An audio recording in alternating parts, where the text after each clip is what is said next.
Assalamualaikum warahmatullahi wabarakatuh. Perkenalkan, nama saya Yusendra, NIM D1A1172226. Jadi di sini saya akan menjelaskan atau menjawab soal UTS mata kuliah Ekonometrika. Soal yang pertama adalah jelaskan pemahaman Anda tentang konsep ekonometrika. Konsep dasar ekonometrika adalah pengaplikasian metode-metode statistika untuk mengukur hubungan dalam ilmu ekonomi, menguji teori ekonomi dalam kehidupan nyata, atau bisa dibilang ekonometrika merupakan aplikasi metode statistik untuk menganalisis fenomena yang terjadi pada bidang ekonomi. Nah, soal yang kedua adalah jelaskan pemahaman Anda tentang konsep analisis regresi. Regresi adalah studi bagaimana variabel dependen dipengaruhi oleh satu atau lebih variabel independen dengan tujuan untuk mengestimasi atau memprediksi nilai rata-rata variabel dependen berdasarkan pada nilai variabel independen yang diketahui. Keberhasilan analisis regresi tergantung pada ketersediaan data. Oleh karena itu, sebagian waktu kita dalam analisis regresi digunakan untuk membicarakan sifat, sumber, dan keterbatasan data dalam pengumpulan data. Soal yang ketiga adalah jelaskan menurut pemahaman Anda tentang metode OLS atau metode kuadran terkecil.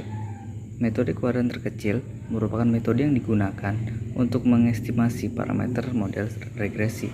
Bagaimana bisa diperoleh garis regresi yang baik, yaitu yang terdekat atau yang sedekat mungkin dengan data yang aktual, sehingga akan menghasilkan prediksi yang baik. Konsepnya adalah kita harus meminimumkan jumlah variabel residual untuk memperoleh regresi yang baik. Namun, dalam metode ini sering terjadi masalah. Contohnya adalah jika kita memiliki 6 residual dan kita menjumlahkannya, ada kemungkinan jumlah total keseluruhan residual adalah 0. Padahal ada beberapa residual yang nilainya jauh di atas garis regresi maupun yang jauh di bawah garis regresi. Nah, permasalahan ini dapat kita atasi dengan memberi timbangan kepada masing-masing residual. Salah satu caranya adalah dengan mengkuadrankan masing-masing residual. Selain itu, ada beberapa asumsi dalam metode kuadran terkecil. Yang pertama adalah hubungan Y dan X adalah linear dalam parameter. Yang kedua, variabel X adalah variabel yang tidak stokastik atau nilainya tetap atau variabel yang dikontrol. Yang ketiga adalah nilai harapan atau rata-rata dari nilai residual adalah 0. Ini karena asumsi nilai harapan Y hanya dipengaruhi oleh variabel independen yang ada pada persamaan. Nomor 4 adalah varian dari variabel residual adalah sama atau homogen. Yang kelima, di antara nilai-nilai residual tidak ada hubungan. Yang keenam, variabel residual berdistribusi normal. Nomor 7, jumlah observasi harus lebih besar dari jumlah parameter yang diestimasi.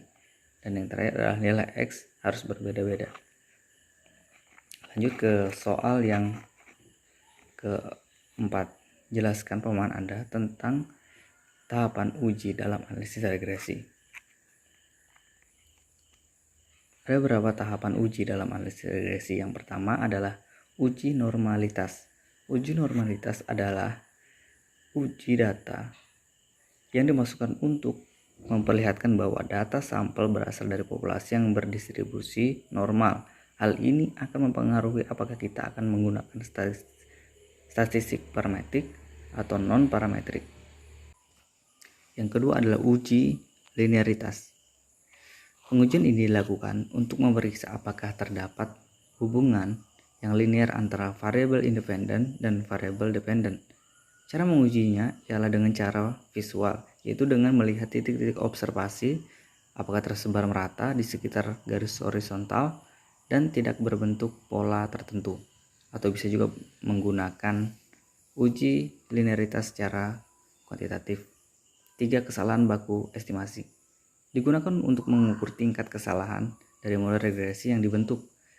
Satu ukuran yang mengukur kekuatan pancaran atau persebaran nilai-nilai pengamatan terhadap garis regresi.